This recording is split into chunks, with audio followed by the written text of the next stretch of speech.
My name is Sarah, and today's book review is on The Poppy War by R.F. Kuang. Non-spoilers, I give this book a 4 out of 5 stars. This series, which has been on my TBR for so long, I have finally finished the first book, and all I can say is that I'm pretty sure I've said this about other series and stuff, but I am legitimately scared.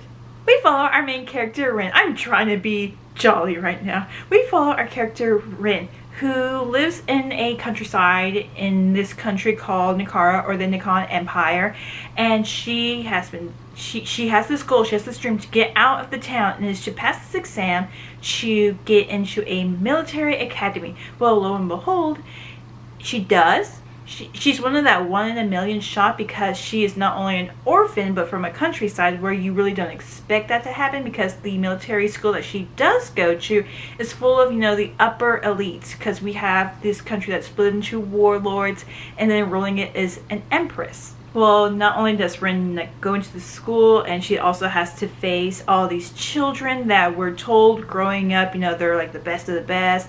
They're the children of the warlords, they're children of nobility, they only have bright futures up ahead, and they kind of see her as a threat to the status quo. Well, not only does, Rin, through determination, much sacrifice, and much, I kind of also say a certain mentality that's like kind of concerning as well. She pushes through.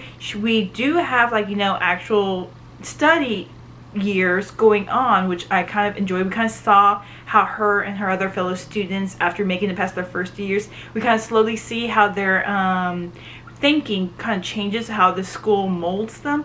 But then all of a sudden, we've been in this weird limbo peace treaty with another country, some islands called the Empire Mugen, the Mugen Islands, the Federation, kind of like Rin is in a country similar to China, and these islands are similar to Japan. And since this is kind of being inspired by historical events, we eventually have war between these two nations, thus throwing Rin and her fellow students into a war that they've only studied. And once they finally, get their first day, they start agreeing, they get their first day into real combat, things just change. We have domino effects, we have plans kind of not going correctly and stuff. It's just full on military battle. But the thing that kind of also throws a little twist in it is that in this country there are stories of shaman, people who can make a connection with the gods and the pantheons. And somehow Rin, she makes a connection, but we also find out that there are major consequences in doing so. And it's just like a full wraparound circle effect that happens. And when we get to the end, it's just like, we say we win a war, but I feel like this whole book was just like a singular battle, and this is literally just the beginning. So as you can tell, I enjoyed this book, and I was thoroughly scared because I also felt like I had a sense of control reading it. And then when things just went out of hand for our characters, and when things weren't going right at all, I also felt at a loss with them, caught in this whirlwind, and I did not know what was gonna happen. I was in the dark with them. Rin, she is an interesting character, okay? She literally did this whole thing just to make a name, get out of the town, because she was basically left with one option and she didn't want that. And so she figured, okay, the only way to get out and avoid this is to go to the academy. And again, she has to deal with a bunch of students who were from families, these elegant, upper noble warlord children. And in doing so, we see her facing a lot of pushback, especially from another character that I eventually started to like. And we just see how that just happens, and how she also, it goes through, like I said, this whole battle that was going on. We see her mindset. This is what I really enjoyed, and it made me very nervous, how we were so much into Rin's mind. So we could literally see her thought process just like slowly shifting to where I'm like, oh, we need a a balance check. Okay, this was kind of also emphasized a lot in this book, especially from her master that she eventually gets, on the like a balance struggle that happens between the gods and how when the mortals, the humans, the shamans call upon them. And I like that, and we just kind of see how it's starting to like dip. The world building was really, really interesting. I kind of would say this is military fantasy because there's more, like I said, it's more military in a way, and it has touches of fantasy where they have like a slight magic system. But again, it's also like when the Fire Nation attacked. We see this federation, the Mugen Islands, how they advanced in their technology and were using it against Nikara, the Nikana Empire that Ren's from, and we see that struggle as well, and just see the desperation that Ren and her fellow soldiers have to go through. And again, I felt like I was stuck in this tempest with the characters when things just didn't go as planned. But again, military, sometimes things just don't go as planned, and just where it leads us to at the end with all the twists and turns and the reveals that we kind of had that were like played off screen. This book, I like how it's formatted. And what I mean by off screen and how it's formatted, there are long chapters but split off, and like, you know, we get those separate paragraphs, and we get sometimes maybe another slight point of view to a character we might not get back to, but also just shows us what's more going on with this political sphere and how it ties back into the war that's happening. I really, really enjoyed that. That's all I can really get into non-spoilers, because again, it just becomes a big, massive battle. It is a war, what's going on between these two nations, but I feel like this is just like a big, giant, massive battle into a war we are just barely getting into. And all the key players, all the people that are pulling the strings are literally in the shadows, but we have their faces kind of way, but we just, their motives, they're shrouded in shadows. And Ren, she's just ready to unleash so much. So that's as much as I can get into spoilers, people. I was scared. I was terrified for my life. I literally did feel a sense of not being able to control my surroundings. And after what happens at the very end, I am legitimately scared. The Poppy War by R.F. Kuang. 4 out of 5 stars. Bye, non-spoilers. Shh. Spoilers. We start the book by meeting our character, Rin. She is from a small town, I believe called Takani, which is from a poor province, and she is a war orphan. There was previously a Poppy War that happened before the beginning of the book. I believe there was 2 before, so this makes it the 3rd one that we're about to get into. She was taken in by the Fang family, who runs a storefront for an opium business. Be aware there are mention of things such as opium and much, much more in this series. Just letting you know. With her now a little bit older, Madame Fang is like, okay, we need to marry you to this much older guy who also has great influence on the port. And because Rin knows what her life awaits should she go through with this arrangement, she kind of makes a deal with Madame Fang, which the older lady's like, yeah, whatever, sure, go ahead, it's not gonna hurt anything. But Rin has a goal, that the only way to get out of this town is to score the top of an exam that all the provinces take to get into this fine, exclusive military school in the capital of Sinengard. And I have to give it to Rin because she knows the importance of not only passing this exam but getting to the top number uno. Another reason why I like this writing style is because we get an insight of Rin's mind, how her mind works, and the sheer desperation that she has, and the determination and all the sacrifices she's willing to make, which are sometimes questionable for her health. But she studies her ass off for 2 whole years, that her mind is just like a jumbled thing of knowledge where she's just like having these panic attacks. But either way, she takes the test and she scores number 1. So yay! We get to avoid that marriage. The man who tutored her, Tutor Feyric, he takes her to Sinengard, gives her some tips and knowledge and stuff of what to expect when they go to Sinengard. But it also turns out it's been a while since her tutor's been there. But Rin respects this guy because he helped her get out of that situation that she was in Takani. And so she goes to the academy. She says goodbye to her tutor. And then she punches a student who insults her tutor on the first day, which we find out wait until day 2, but either we make great impressions by punching the dragon warlord's son, Neja.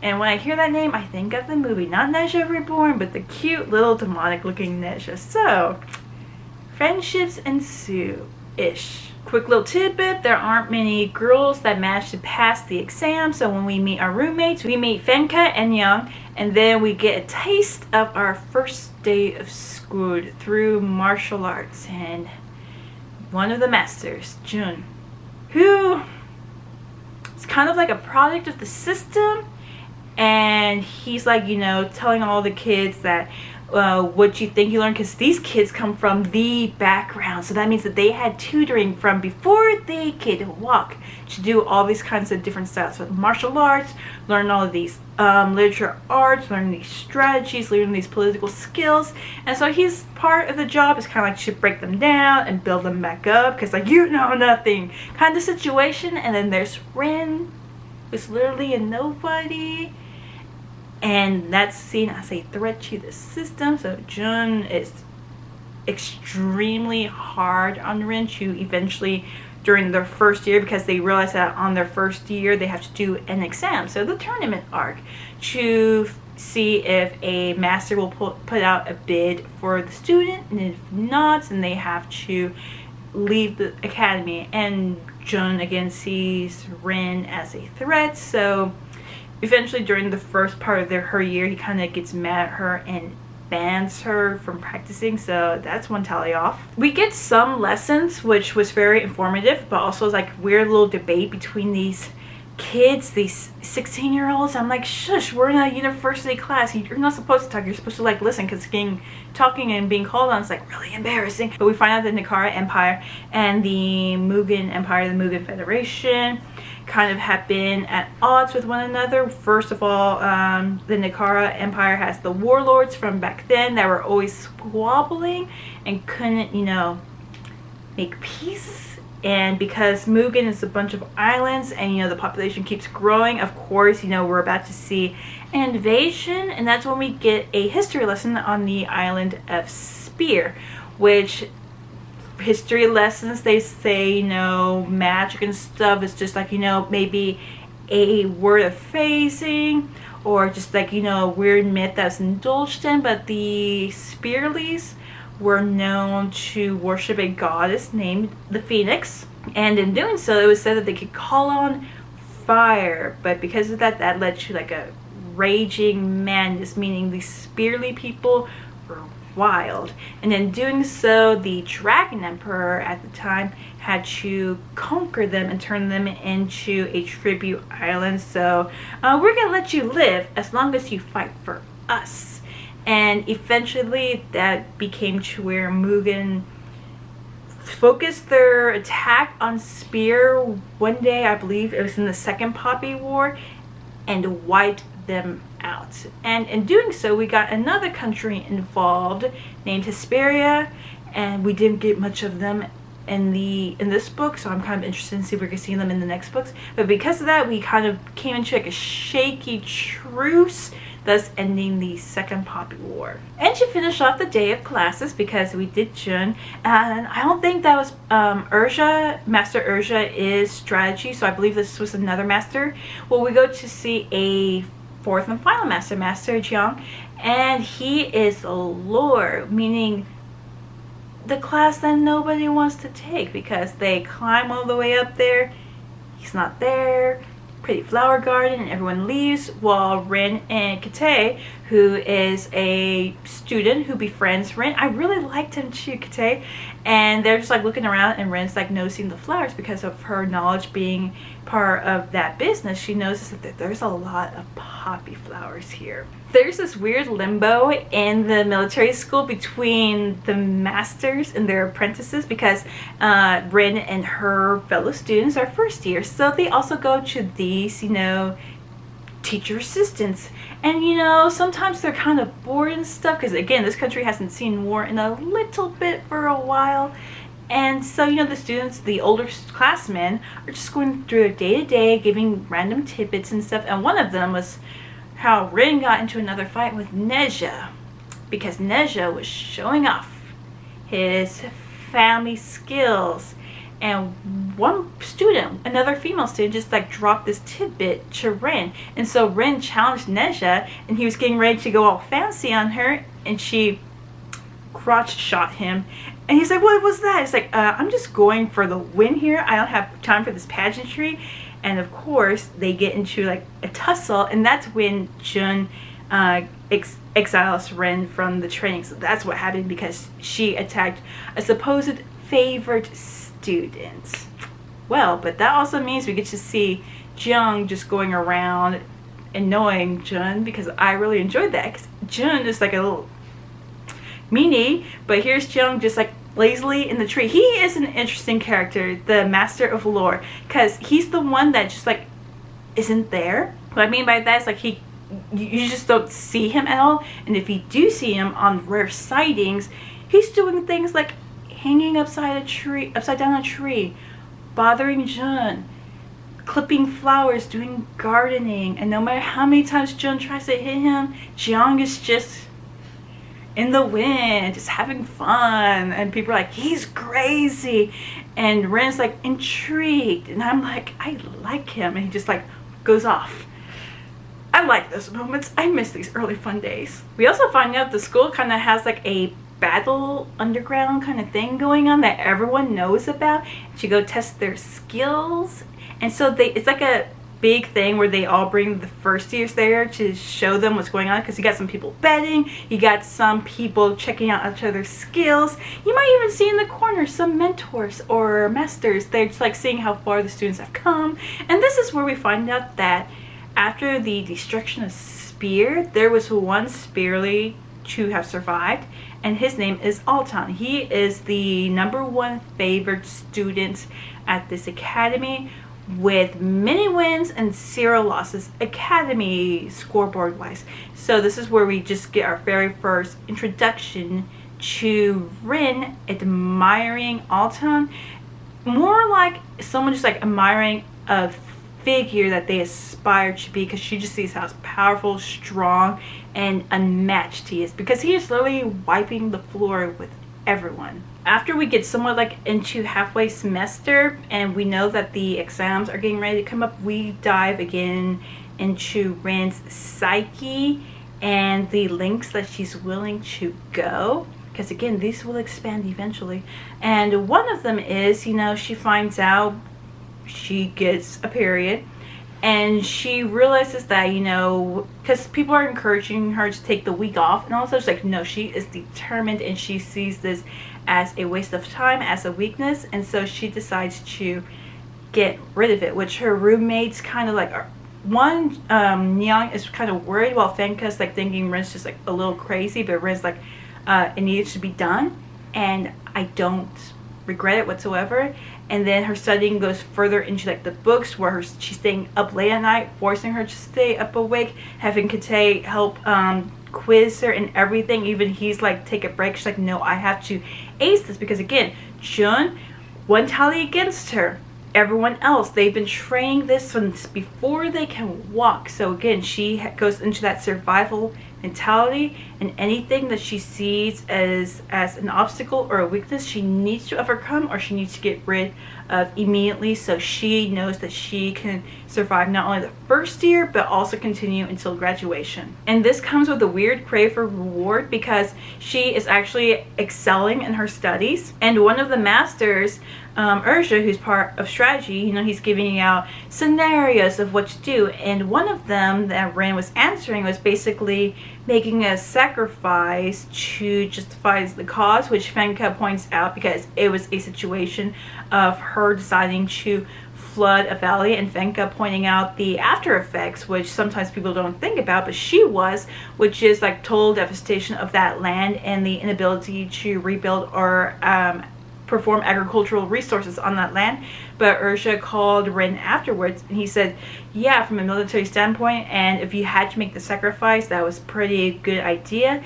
And he says, I would like to make a bid on you once you start doing your final exams, which Rin again starts getting that weird crave for approval, because this is like the very first time she got her pat on the head. She likes how it felt like, and she's like, what do I need to do to get another one? So a little addiction right there. With her time not being with Jun's class and no one showing up to Master Jiang's lower class because he's like not there, Rin has been practicing on her own, because again, part of the exam is also the tournament arc.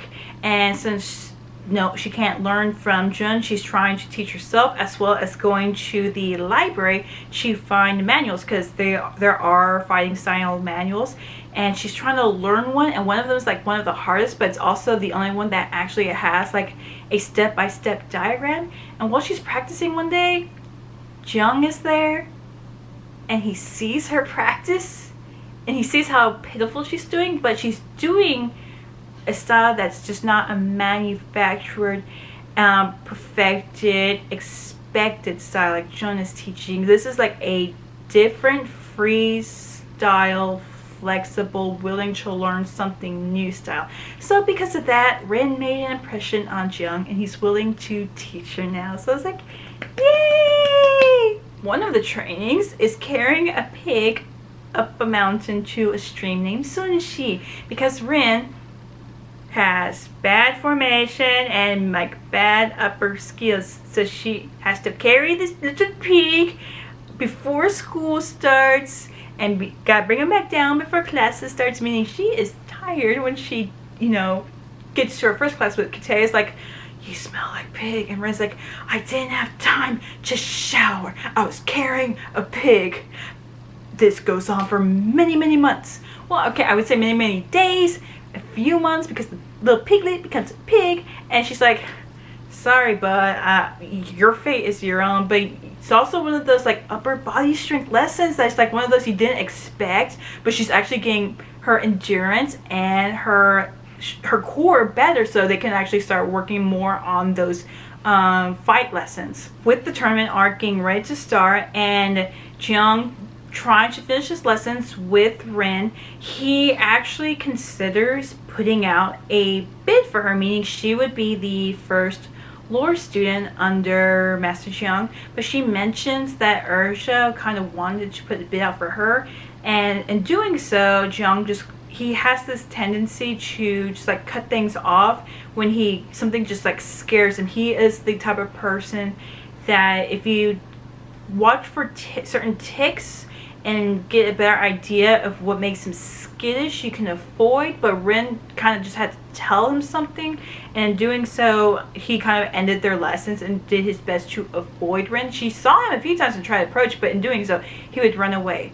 So that was the end of our lessons, and thus beginning the exams and the tournament arc. And most of the exams is a verbal exam, meaning you have to go in front of the instructors to do certain things. One of them people get a pass on is because one master is for medical students, and I believe Nyang was studying for that, and so the master's like, if you're not trying to get into this subject, nah. So don't have to worry about that. The other one is with the history master, Master Urja and Master Jun and Master Jiang, who is there, which everyone is surprised.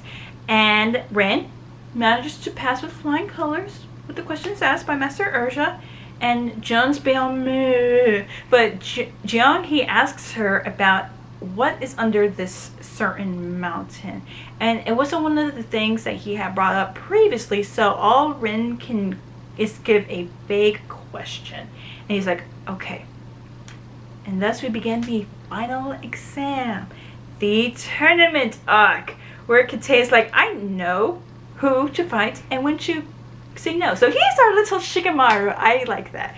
And so Neja have been trained very much by Jun, but he also has now this quietness about him. He was all big and bolstering, but now after we see him after quite some time, he just has this quiet demeanor about him, more serious, more a little bit grown up, if I can say. And he displays his power. Ren, who everyone thinks is going to lose on the first fight, impresses people by not showing off too much, so still giving them like, okay, this is the only person that Master Jiang has trained. We don't know the styles that he has taught her, and we need to know everything. But in doing so, she keeps that away from people, and it just makes them more frustrated. But she also sees how these fighting styles that all of her opponents she's going against are kind of the same, because they're all taught by the same master. We go up level by level by level by level, and Kitay, he does call it, and that was with against Nezha, and eventually it is Rin versus Nezha, and it is violent. They are going at one another, but in doing so, they are using a lot of strength and speed, and their stamina is slowly dropping. But Nezha, he kind of gets one on Rin, and in doing so, she has that mental thing that's thinking, everyone's probably here thinking, you know, I'm not gonna make it, I deserve this. Nezha, he was the golden boy, this is all handed down to him, and she gets this really burn in her, and she sees red, and she just attacks. Where not only does she defeat Nezha, he is literally defending, but because she's just going at it and at it and at it and at it until someone has to try to get in there to try to stop her, and she realizes she is burning inside, and she runs for it back to the garden where Jiang is, and he sees that, and he is able to calm her, and he's like, I knew something. And we see these hints, we eventually figure it out, but there's these hints that kind of have similarities between her and Altan, because we find out that even though Urza placed the bid on Altan and he accepted, Jiang did the same thing, but he pulled it back because, again, Altan is a spearly, and the Empress intervened with that, the Empress that controls this country.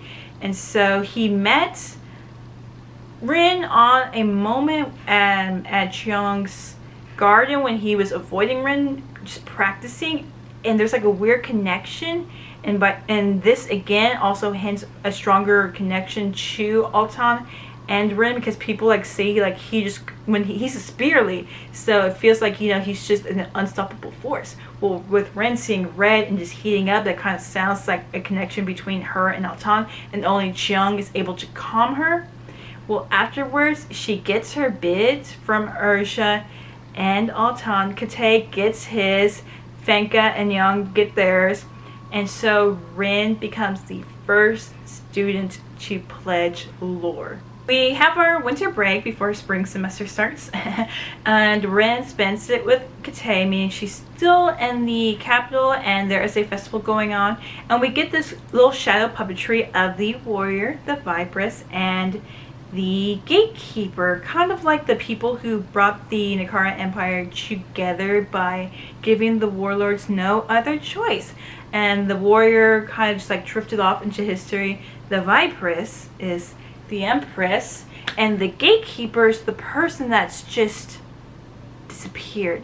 Like the warrior, I believe he died kind of way, but the gatekeeper, he just, we don't know what happened. And with the parade going on, because all the warlords are there, and it's like the last day, and the family members and the warlords have to be in the parade, well, Rin gets her first sighting of the Empress. It's a starstruck moment with this overwhelming need of loyalty to this woman that I'm like,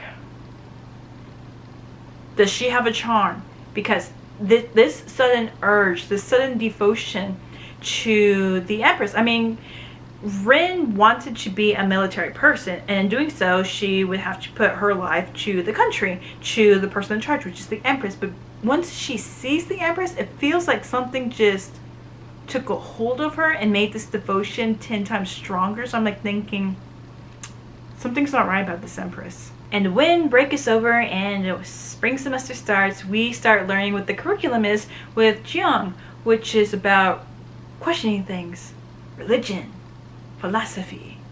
So, you know, it's philosophy class. And he just keeps asking her, making her question everything, to a point of enlightenment, especially when he brings up the subject of the gods. and the Pantheon. And while we're outside of school, during the semester, a bunch of international things starts happening. One is the very delicate relations between Mugen is falling because I believe that there was a raid on some towns near the sea. A few provinces are now put under strain economically and just military wise. And what makes it even worse is that the emperor died, and now there's a new emperor that's more bringing back the glory of Mugen and more military. And that's the kind of person that's like, we shall look past our lands across the seas to those beyond because we have a right to do so. So that's kind of a worry as well. And the only one who managed to put a hold on this is the Empress Sudaji, who manages to pull some diplomatic card after, people were attacked, villages were attacked, we lost some money, we lost some lands, there was deaths, and now there's this new person in charge. She manages to put a rein on that, and in doing so, during her training, Ren, after reaching some of Jiang's criteria, manages to go to a cave, and where she goes into seclusion and begins to meditate. And in doing so, she gets a peek at the Pantheon. She also meets a woman that, going back to the whole balance of order things, she warns Ren that there's a price to pay, which Jiang has been telling her over and over again, because she said they both kind of say beware of the gods. Jiang is like, we can go to the gods, we can talk to the gods, but never call them down. This woman who Ren sees when she goes looking at the Pantheon, she warns her of what the price is, especially for a particular god, aka the Phoenix, and what might be asked of her. But because Ren was trained by Jiang, she sees the Pantheon, and he tells her now her flames that burn in her have been calmed. But the problem is that Ren, with all this desire that we've seen in her grow, this need that she has since day one, she realizes that she likes power, and she wants power. And what she felt for that moment in the Pantheon, she's like, I don't want to push this off. I want more. Then we find out things aren't going well because, again, like I said, there's slight tidbits where we get other POVs from other people, and one of them is from a shaman, people that can call upon the gods, or, a singular god that they, relate to. And one of them is a shaman / assassin named Tyre, whose goddess of shadows, and every time he uses it, he can move around the shadows, but he feels that allure to stay in there, thus giving up his self and allowing the goddess that he chooses to worship kind of control. So they would become a vessel, that which makes them dangerous. But because he is a high-ranking shaman of the, I believe it's Psyche, because it's spelled C-I-K-E, but it's pronounced like S, like snake, and K and so Suku, Psyche, Suku, I think it's Suku, and those are the assassins that serve the Empress. So he found out that there was a Federation ship on the shores of Nakara, and here he is spying, and he sees a ship from his home approaching the Federation ship, and on it is Sudaji, the Empress, and they're talking, and she calls to the shaman Tyre, and he feels that allure to come out, and then she kills him. And one of his students, a seer, Chagan, feels that, and who does he tell? Altan, who graduated. And in this whole spirit realm kind of situation, the gatekeeper senses the shift of balance. Oh no. So this death, this singular death, is literally the domino that starts the downfall. So in 13 days, the new emperor of Mugen declares war, but he does the thing of sending a messenger asking for the Nakara to surrender, which the Empress says no.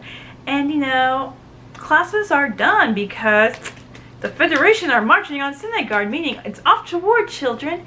And Jiang, worried for Ren, because she's questioning things, especially on the way to use the gods for combat, which Jiang is emphasized many times.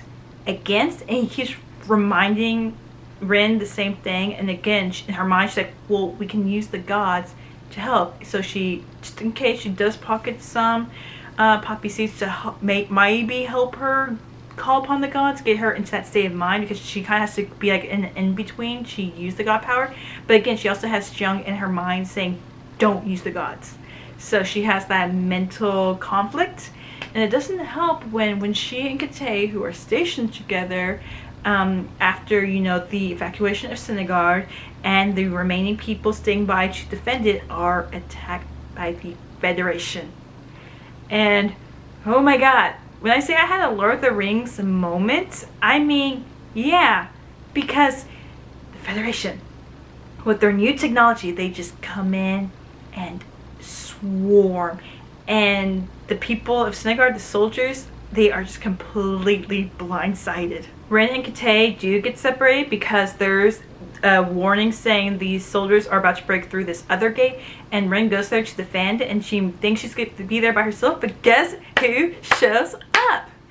Nezha, who not only is willing to work with Rin, but he has this respect with her to where they are able to fight side by side in unison. I was like, where did this come from? I mean, he's like, hey, and she's like, hey, you need help? And she's like, yeah, okay, I got your back.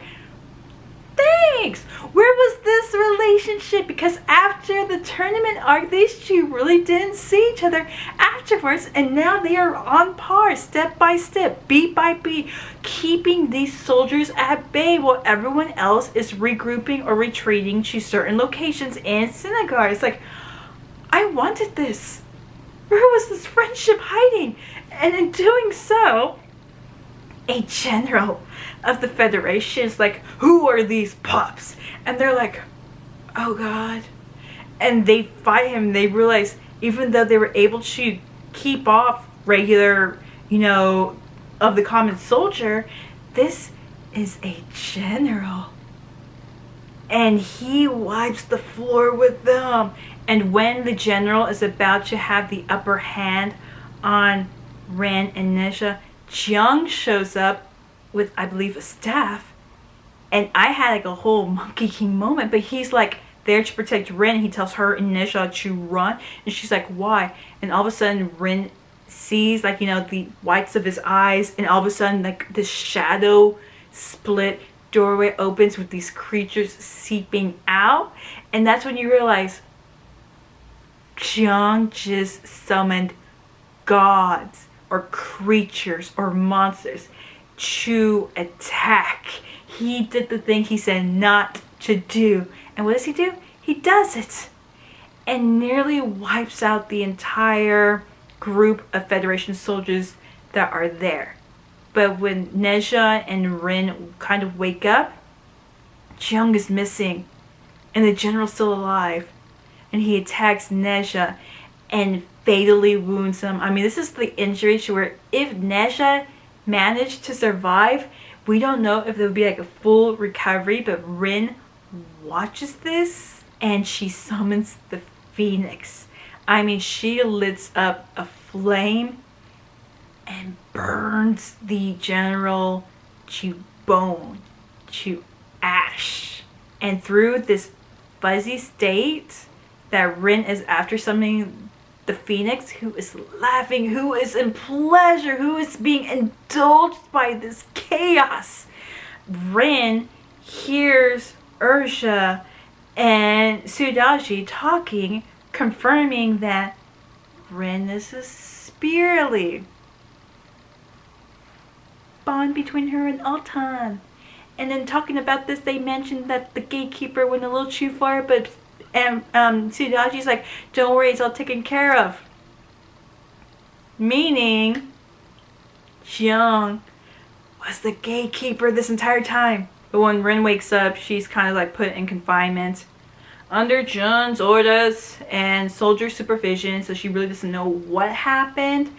And after days go by, and she managed to get some words from Nyang and Kate, who are now being deployed to their groups in different territories because now it's a full-on war. We get talk from Ursha saying that people wanted her dead, but they gave her another option, and it's to join Saka. And that's not what Rin wanted. She wanted to be a soldier to, you know, earn her way up through the ranks to distinguish herself in battle. But because of this, now that, you know, we find out she's a Spearly, she summoned the Phoenix to control fire. The only way for her to survive is to be with the Saka. And guess who the new leader is? Who said, I thought I was the only one? Altan. And Rin joins, and they're off to their destination, which is a important port city. But don't worry, Altan's now there to try to teach her in the ways of summoning the Phoenix to use in battle. We get to the city as well as see the difference, again, the conflict in Rin's mind between Jiang always telling her, you know, don't use the gods as a weapon, while here's Altan able to easily summon his fire from the Phoenix. So again, another questioning of that, where we also get to meet new members of the Saka, who is Kara, who can communicate with birds, so she always has like a falcon on her. There's Ramsa, who isn't a shaman, but he's our little, you know, demolition expert. He knows how to make things go kaboom, which regular soldiers, especially Jun's people, don't like, because he makes things go kaboom on them after they insult the Saka. And it's just like, you know, a building might have fell on them.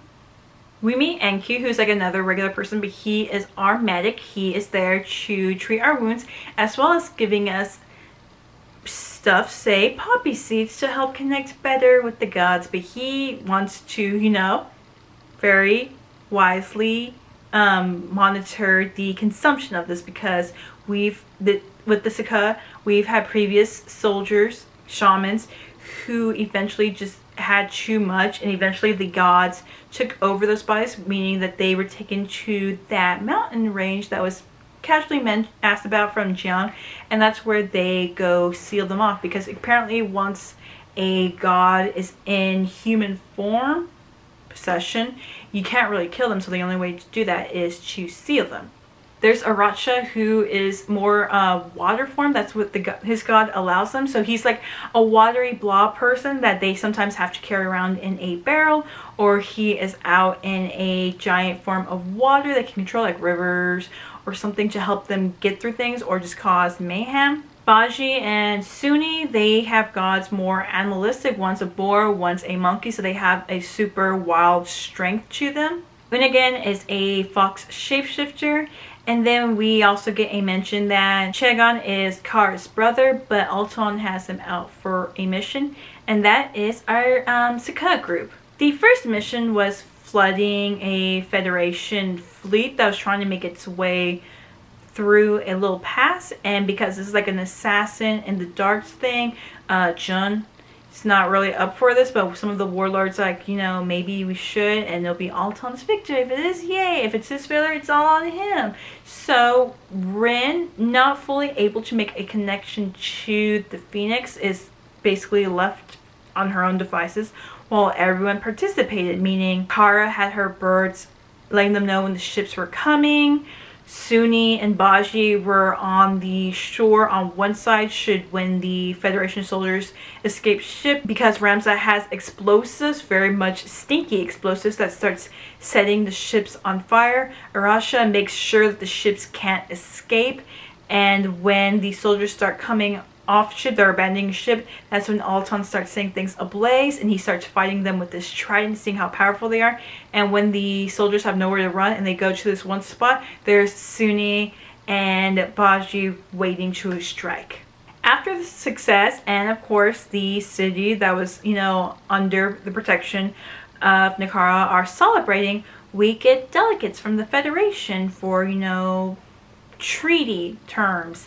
And they brought gifts, and they talked to Altan, because everyone's saying, yeah, he's the one that won this, and he's like reminding the delegates, like, you saw the display of power I can wield, right? Well, it turns out that the delegates weren't talking about their surrender, but the surrender of the city, which was refused. And he said, You could have avoided this. When Ramza runs in and says the salt that was offered wasn't salt, but saltpeter, which I didn't know what that was, but I had a feeling what it was. And then all of a sudden there was an explosion. One of the warlords killed the delegates. And we realized that we have a siege on our hand. Which, when it comes to war, the one thing I hate the most is a siege, because that is a waiting game. And depending on which side you're on, it can be a breeze, while the other one is hell on earth. And guess what side we are on with? Rin? We're not in a good position, because though we have this city under our control, the Federation starts burning other towns around the place, making it difficult to get supplies in. The refugees are now starting to fill in, and because they can't go out into the water because of the Federation, sanitation starts getting bad, meaning diseases, meaning death. And the Federation likes to just do little strike attacks and retreat. And we are stuck here with dwindling supplies and citizens that are overflooding with refugees and those that are still stuck in this town. And people dying of sickness. And everyone getting mad at the troops that are stationed there because they are not doing anything. And every time people try to leave, there is death. So now we're getting riots between the people and the soldiers. And it's slowly ticking by. And it's months. And there's nothing Ren can really do. So it's like, out of all battles, out of everything in war, the one that I hate the most is the siege.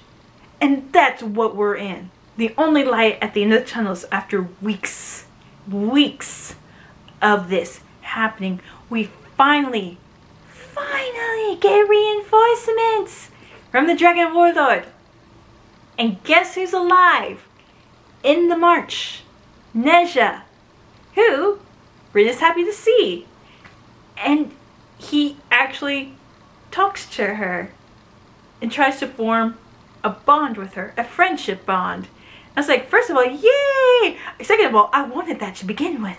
And third of all, I think it's Enki that when he goes to get Rin and just shoo off Nezha, he's asking, I didn't know you knew another shaman. And she's like, what are you talking about? And he's like, he healed very marvelously. And she's like, yeah, because of medicine. And he's like, don't talk to him. Why? And we see more of the distrust between the Saka and Jun's people because there's this weird information head noggin struggle going on to where they separate each other because he keeps saying that Nezha's not one of them, and that's even more emphasized when Altan hears about this. And Ren was like, I'm just talking to a friend. And he's like, he's not your friend, he's one of Jun's people. What do you think he'll do when he gets information? And he's like, I just wanted to talk. I was like, no, I want this friendship to strengthen because Nezha's actually making putting his foot forward. Like even in the mess hall after Altan says no, and Ren feels like embarrassed because she likes it when Altan praises her, but when she gets this and she tries to talk back and he gets furious, he does that dark stare with the flames in his eyes. And Nezha's just trying to have a meal with Ren, and she gets frustrated and he gets frustrated and walks off. It's like, no, Altan, we need a friend here. One, for Ren, she'd feel like a slight sliver of normalcy, and two, to get Jun off our backs and probably have information on our own side. But no, they just automatically say, no, he's not one of us. And we see a growing divide between Ren and Altan because his frustration with her has grown over the weeks during this siege, because even with all these hit and runs and all these skirmishes that the Saka have managed to do, but again, they're an assassin group, so it doesn't make a big difference. He's also frustrated with Ren, which makes her feel embarrassed as well, is that she has not been able to call upon the Phoenix. And he's like, what good are you then? So now she's getting that sense of desperation returning. Oh, and we see consequences of our actions from Synagard because all the people are running And people are wondering why. And we hear that there's a creature stealing faces. We have a face stealer. And only Rin has somewhat knowledge because, again, she studied lore. So she was able to gather information upon this creature, even though it was in the storybooks. And she tells Altan and June, who are actually working together, and she's like, I can go find it and I can possibly kill it. And Nesha volunteers. He volunteers to go with her. Even though Altan says, keep an eye on him, because we know he might relay some information to June. He could have been a friend, and we could have had him, you know, tweak the facts or anything. But Nesha and Rin go look for a face stealer who was eating people, both civilians, Nikara soldiers, and Federation soldiers. So Nesha thought, you know, maybe the Federation had this creature on their command, but it turned on them. When Rin thinks and realizes this is a creature that slipped through when Jiang did his summoning. So that means there could be possibly creatures of nightmares roaming around the countryside that we don't know of. And this face stealer is one of them. And in doing so, how it tricks its people, because it does this to Nesha and Rin, is that it pretends to be a child, I believe a little girl, that Nesha drops his guard. And Rin had brought this up saying, you know, it could do this. And can you possibly kill your own family member? He's like, if I know it, I must. But it doesn't work because it's a situation thing. You think in your mind, oh, I can do this, but when it comes there in your face, you just have like a natural instinct to help that it blinds you. And it does that with Rin as well, because when she realizes that this is the face stealer and attacks them, it changes faces, and she sees Kisegi, who was the son of the Fangs, who Rin basically raised, and she kind of felt like a older sister bond with Kisegi. And in doing so, you know, she kind of let her guard down as well as Nisha is unconscious, and the face stealer goes for Rin, but she manages to snap out of it because she like sees like a smidge detail that's not like Kisegi, but then it shifts to Altan. And when I say that when Ren's in love, I think it was for the admiration. I really don't feel like it was like a genuine love, more like this is my figure that I looked up to kind of love. And when she was being embarrassed and looked down to by Altan, that need for approval, that frustration of not being able to do anything, to have this weakness and not overcome, it kind of just like snaps into gear where she realizes that she kills the face stealer with the face of Altan, saying, why are you killing me? You love me. And in doing so, the face stealer gave Rin a gift showing that she is capable to do anything to achieve her goals, meaning possibly killing her loved ones. Which she kills the face stealer. Her and Nesha go their separate ways, and Altan asks for a report, and she tells him what happens, but she leaves out the fact that the face stealer had his face when she killed it. Chagon's back, Kara's brother, and I don't want to make an enemy out of him because we have a moment with Suni and Baji leaving Rin to Chagon when he finds out that she's the other Spearly, and he has that air about him where he could have been leader, but something happened where Altan proved that he was better, but he made Chagon his second in command. But if he wanted to, like, he respects Altan, but he's that person, like, if he actually wanted to, he could possibly be the leader that everyone follows out of fear. And Rin gets a taste of that when he's talking to her, and it's also questioning her position in the Saka. We have another battle with the Federation where things are starting to become more price of a mile. And the Nikara soldiers are able to push forward with Nesha next to Rin because he's still sticking with her no matter how many times she's trying to push him away, because that's what Altan is saying. He is literally sticking with Rin. He is the friend that has her back. So here they are pushing forward, the price of a mile, and it's all kind of misty. And then all of a sudden, they see this cloud roaming towards them, and when it hits someone, they collapse and scream in pain. And that's where I'm like, oh God, the Federation has gas, and all they can do is run. Rin runs, Nezha runs. They hear people falling and dying, and they're like burning as well. And then all of a sudden, Rin looks back because Nezha gets caught by the gas, and she tries to go for him, and she gets sucked in there, but she's kind of closer to the ground, so it's not affecting her as much. But she's trying to get to Nezha, and Altan and Suni grab her and force her to leave Nezha behind.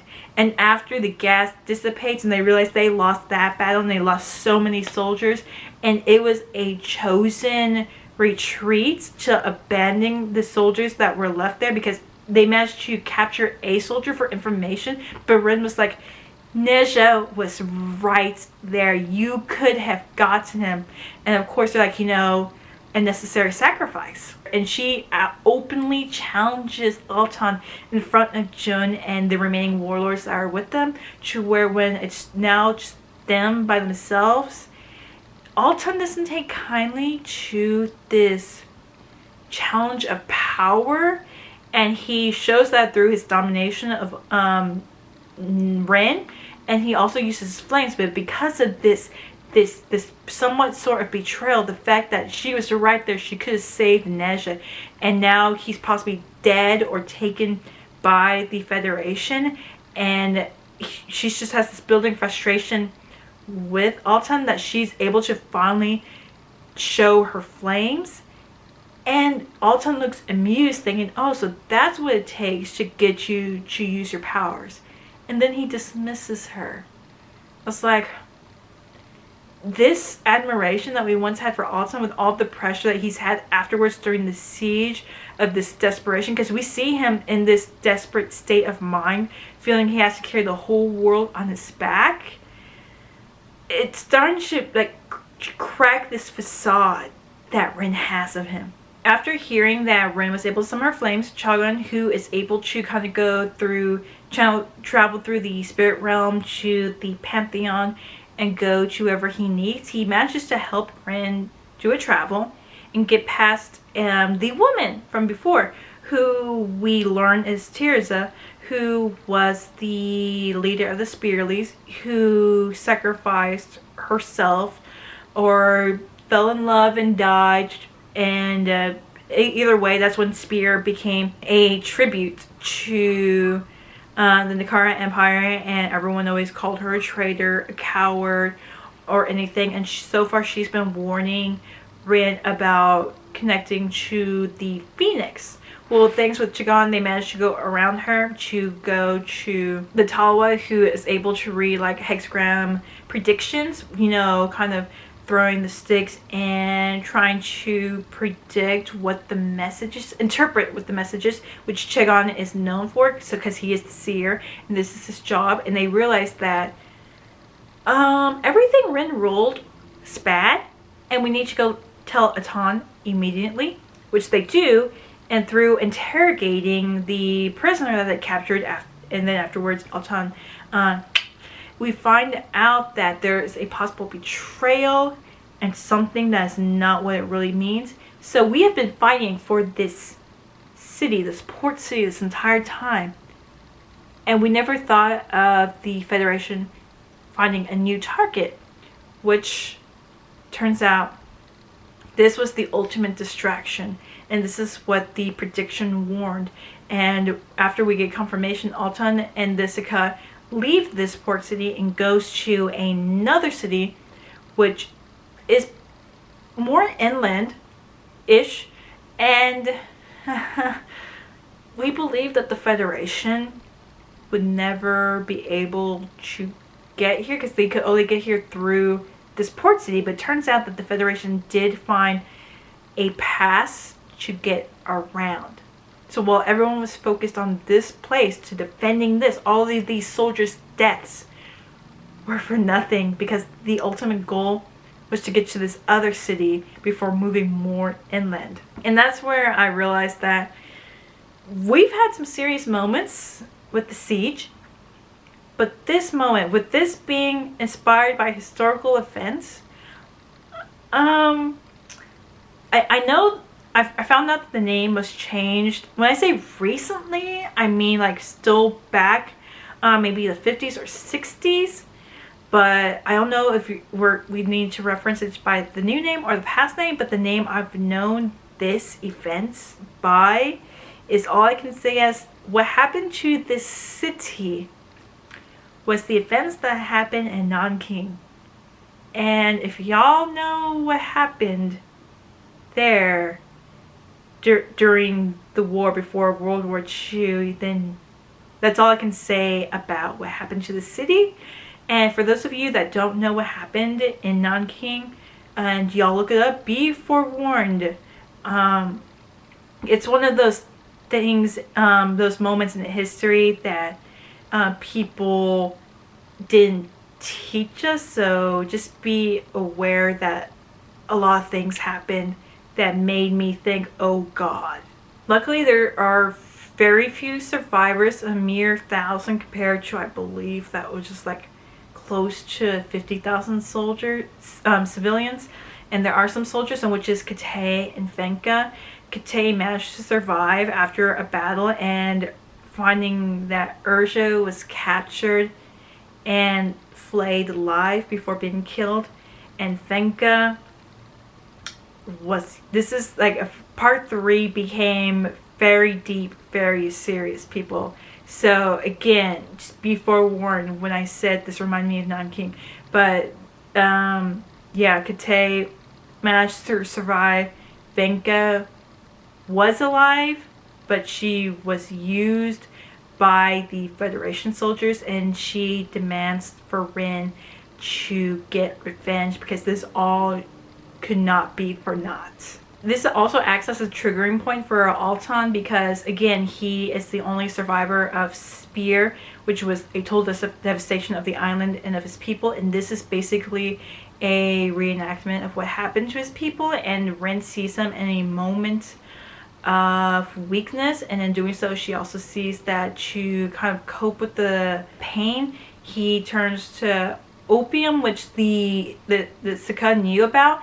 But more Chagan, because Rin overhears him and Altan speaking, who he wishes to unleash the sealed shamans that were trapped in the mountain, the one that are controlled by the gods, to be unleashed on the Federation. But Chagan also points out that this will also be the destruction of the Nikara Empire, which Altan wants everything just to be burned. Like, this is his ultimate revenge, because we find out that some Spearleys survived, but the Federation took them as prisoners and experimented on them, and Altan was one of those people. He was a child when they took him, and then the Hesperia released them, but afterwards the damage was done. He was taken to Sinagar to be trained in the military, and that's when they continued the treatment with the opium to keep him under control, and that's the only way how he can cope.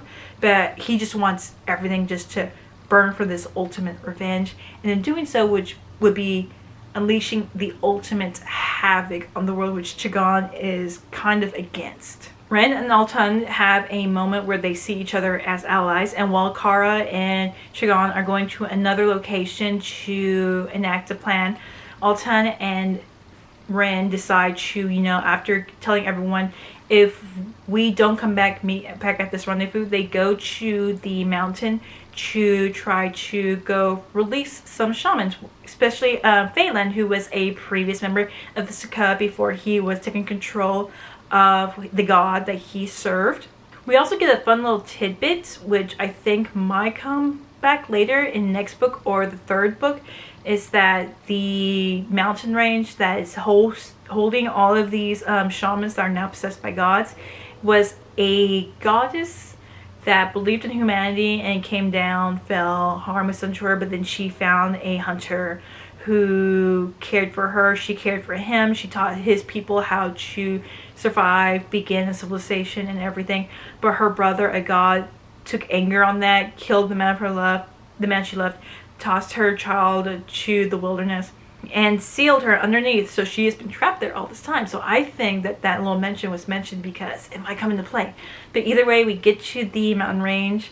We go see that everyone that's sealed down there, and there's a registry of, you know, names of who's there. Like, we're going all the way back to even like before the founding of this nation, meaning that these people have been there, not dead. They are alive in a stasis. Like, once you are possessed, you cannot die, which Altan emphasizes very much. You can do everything, but you will not die. So the only way to control these people is just to seal them. So they have been stuck in this rock for who knows how long, just in a stasis. And the latest member of this prison, who has in their eyes has been hiding all this time, is the gatekeeper, is Jiang, who Rin and Altan release. And he is like pleading with them, begging them, first of all, not to do this. Do not unleash these shaman people, as well as, again, don't call for the gods for help because the price is just too much to bear. Like, I am starting to remember who I was back then, because he is the gatekeeper, and he apparently does not like who he was in the past. But Altan, he just, in this mindset, he just wants to do this. And again, he's like also parroting what he's been told once being put into Sinigard, as well as us knowing that he wants this revenge, but he also wants to, in this little mechanism, also serve the Empress. So it's this weird conflicting notion. He's contradicting himself, and whether he knows it or not. And Ren's like, I have to stand by Altan, because if we don't do anything, the Federation is just going to destroy everything. And Jiang is like, he just begs them not to do it before resealing himself. And now in desperation, Altan releases Phelan, who is possessed by a wind god.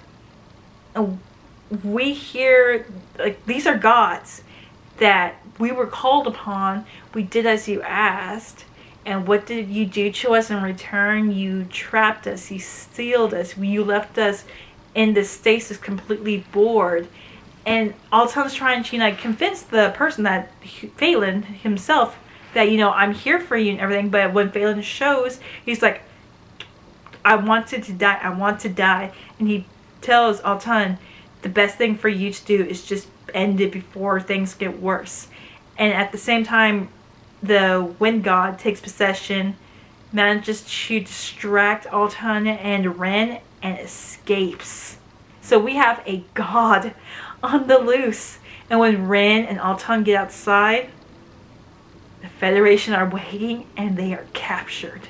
Ren and Altan are taken to a laboratory ran by a man named Shiro, who is all too happy to see Altan, because he was the same man that experimented on him and the Spearleys that were brought to him, meaning he knows the stuff to make him tick, and he just wants to know what the shamans can do, because we are on the islands of Mugen. We, you know, we have our gods, we pray and everything, but you Spearleys, there's something about you biologically that makes you different, and we just want to know what makes you tick so we can do it ourselves.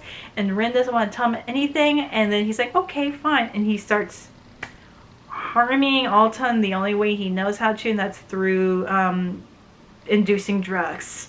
And when they're left alone, it's one of those, when he has a withdrawal, it's all Ren can do is hold him as he's going through his fits, and this just like makes her, like, he's begging for her now. He wants to die because this revenge that he wanted all this time is just out of sheer desperation. It doesn't have like the really full drive that Rin has. She even has a moment where she can kill him because he's now becoming a weakness, but because she has seen him as the strong figure, and now he's knocked down to this lowest point, but she just can't bring herself to do it.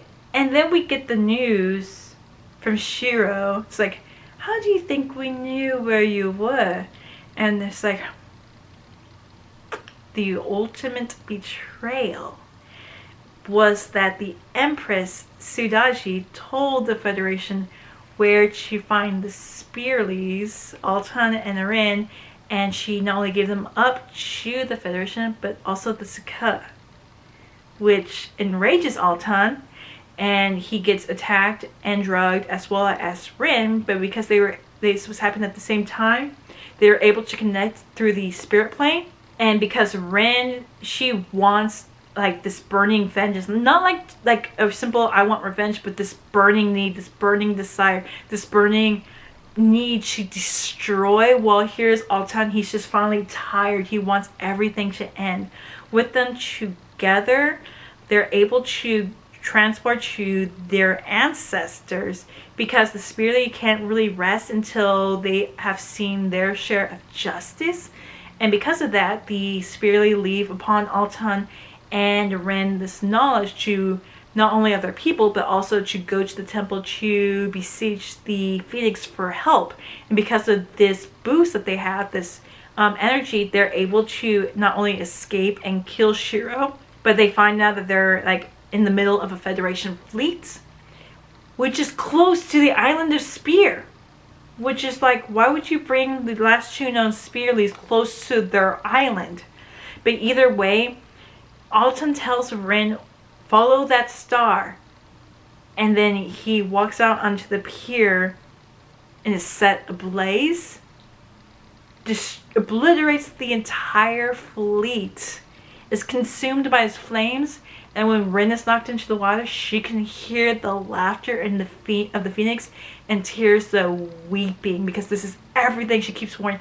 All the time when Rin would see Teersa, she would keep warning her, don't do it, don't do it, don't do it, while the Phoenix is just basking in this destruction.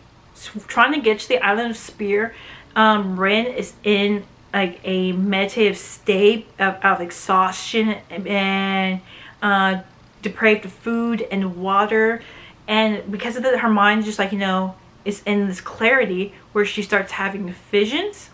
And one of them is Phelan conjuring these 4 cyclones wreaking destruction. Another is Chegon and Kara unleashing a flood on a valley, which kind of relates back to Rin answering that class question. She sees like a flash vision of the Phoenix punishing Teersa because she didn't want to uphold the promise to the Phoenix, because she realizes that what the Phoenix wanted was like too much, and she thought that surrendering to Nikara was the best option for her people, even though that meant if they were subjugated. And in doing so, the Phoenix saw to the death of Teersa by the fire consuming her.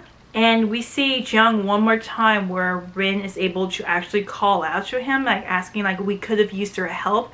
And when she sees him, she knew he was the gatekeeper, but when she sees him again, she like realizes this man is not mortal. He is something very, very, very old and not like us. It's like just like seeing something and it's seeing right through you. But at that final moment, Jiang wakes Rin up so she doesn't drown, and she makes it to the island of Spear. It is still a massive graveyard of the remnants of the spear leaves on the beach. She goes looking for the temple for the Phoenix, which, Altan said follow the path, and she's like having difficulty, and the temple is destroyed, which she sees that was probably like a decoy. The real temple is underground, where she sees the idol of the Phoenix, who has been waiting for her. She's like, oh, Altan, I answered his calls whenever you wanted, but he just didn't have that drive. But you, on the other hand, you are who I've been waiting for. But what will you have to offer me if I grant you this power you seek? And Rin's like, I will offer you endless bloodshed. And you just hear Teersa begging one final time, don't. But you hear the Phoenix just like laughing. And in doing so, Ren allows the Phoenix to fully possess her for a moment, and she becomes an open conduit after the Phoenix takes hold. And you see through glimpses of people at Mugen, and then all of a sudden just fire. And the only way for Ren to cope is like she feels something burning away inside, and I feel like it's her humanity, because this is a devastation which she cannot comprehend. What I mean by that is like she witnessed death and everything, but then she also witnessed the destruction of that one city, of all the lives that were taken, that whole situation. And she believes that this justifies, but she also feels like there are just also people that are just innocent. They're sleeping. They have no clue what's going on. They just believe in the soldiers that are over here, and they're just like just dying. So she's just like thinking of them as a statistic now. Her mind is no longer seeing them as people, when Kate had hoped that maybe some Federation soldiers had seen them as people, but when he looked in the reflection, he saw nothing in return. They just saw the Nakara soldiers as obstacles, as the enemy, as someone that needed to be destroyed, while the Nakara soldiers saw the Mugen soldiers, the Federation, as just nothing but monsters, just animals tearing away at everything in their path. So in a way, the only way how for Rin to cope with what she just did is just by saying, it's just an equation. They're just a number that needs to be removed. And when it's done, she manages to go outside of the temple and passes out. And when she wakes, she finds herself on the boat with the Saka, who went to that rendezvous, meaning that they weren't captured by the Federation. And Kate managed to, after much begging, I believe, got them to bring him with them. And they see a smoke cloud in the distance, to where Kate, who is always the logical person, asks, is this your God's doing? And Ren's like asking what? And it turns out a massive volcano erupted, burned, destroyed everything. And now whoever survived is under this acidic cloud. So people who haven't died already are dying. And Kate is asking, you know, do we answer this injustice with another injustice? And she's like, they were trying to destroy us, because she found out through Shiro. They were going to just wipe out all the people of Nakara and just take the land. So she's like, we had to do this. And he's like, but did it have to be on this level? Do we have to be as worse monsters as the Federation? And Ren's like, she felt justified, but she still feels that burn. And she realizes that this the opium that the Spearleys were given by the Emperor, because they found out through Shiro that that was the only way how, you know, this little gift was the way to control the Spearley. She also realizes that this was the only way how to get away from the Phoenix's rage, her hunger, her desire, and everything. So Rin realizes that to use this power that's now constantly on, she goes for a pipe. And when Chagon and Kara return, which Rin does confirm to the death of Altan, which Chagon doesn't take lightly. Kara does confirm to the flooding of the valley, and Rin also, just like her humanity starting to click back, making her realize all those people that had died who weren't just Federation soldiers, and the survivors of the soldiers are now scattered, so they will be out just on hordes. They have no leaders. That means they're going to just do horrible things. Also, the people, this innocent civilians that were dead, and Kara's like, don't try to make light of this. Like, you know, you did this, we had to do this. This was all for the war. Afterwards, they have a funeral for Altan, which Chagon lets them know that Rin know that she's now the leader of this cup. Phelan is out there causing destruction. The Empress sold them out, and Rin, now the leader, decides, okay, we need to take care of Phelan, but also we are going to call down the gods and destroy everyone that did us wrong. Meaning, after we take care of Phelan, we're going to go up to the Empress. And that's the end of spoilers. So as you can see, this book got intense, people. Again, we started out with the cute little tournament arc, and then we went to, like, you know, war, which was like, okay, expected. Then we got to a siege. Then we got to that city. And then we got to the end. Plus the mindset of Rin, how we turned from one, and then we just kept clicking, clicking, clicking, to where now we have the influence of the Phoenix, the need to keep her anger, her presence at bay through opium, and now Rin is like, okay, now we got another god to go up against, and we are going to get our vengeance on those who wronged us. And meaning we're going to go up against the Empress, because Rin's patriotic feeling towards her after finding out what happened to the Ska and the Spearleys, I don't think she has that anymore. I I am worried what's going to happen to the Saka now that they do now have Rin, but they're also now, I guess you could say, nationless, meaning the Nakara Empire might call them enemies of the state, as well as the now remnants of the Federation soldiers that are on this land and they had just seen their home destroyed will not only take out their anger onto the people of Nakara, but they will also turn their sights onto the Saka, adding another enemy. And now again, not only do we have a god roaming around as the wind, however he has to please, we also have that small little hint that, like the face dealer, there might be other monsters out there. And Jung just resealed himself because he felt like something was, like the seal was starting to loosen. Maybe the mountain is starting to weaken, as well as the fact that he just kept warning Rin and Alton again and again and again about using the gods. And what happened? This happened. Again, I was interested in the character of Rin from how her determination mindset just like slowly changed from her environment. Same goes for Alton, how we saw that, you know, the Nakara trained him to be like this fighting machine, and he was doing well in that environment, but when things got out of hand, how he was like slowly losing control and he was just getting desperate and everything. And some people saw that, but they were also afraid to challenge his order, and if they did, well, we saw through Ren what would happen. But I don't know. Chigon said that he would have felt Alton's death even though Rin saw it, so who knows, there could be like a 50-50 where he might not have died or he might have. We did not see the body. Same thing for Nezha, so I believe he might be alive. I hope he's alive. I want to see him again. I really wished we had seen this friendship with Rin and Nezha bloom at the academy. I really wish we could have seen that. Kate, good luck, my guy, with all that's going on. We need the strategist with us, but I have a feeling that Kate still holds on to his morals that are now gonna clash with Rin, because he's still trying to see the humanity side of things, and Rin is, I think she's just done with that. Either way, I don't know what's gonna happen in the future. In the next books, everything is dark, everything is gloomy. I don't know what's gonna lead to.